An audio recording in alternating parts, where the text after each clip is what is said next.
Ahí está, señora, las semillas que encontramos en 3 metros. Serían 1, 2, 3, 4, 5, 6, 7, 8, 9, 10, 11, 12, 13, 14, 15, 16, 17, 18, 19, 20, 21, 22, 23. 23 semillas en 3 metros. Buenos días. Sábado 18 de noviembre, sembrando la parcela del plan Freddy Gana, José Freddy Gana. Tenemos maíz, novaceno, 970.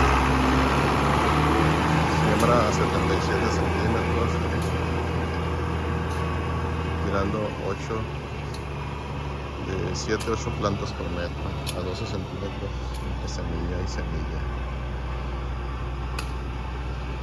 Tratando de tirar 100.000 plantas por hectárea, que queden 100.000 plantas por hectárea. Sembraba 77 centímetros entre surco y surco.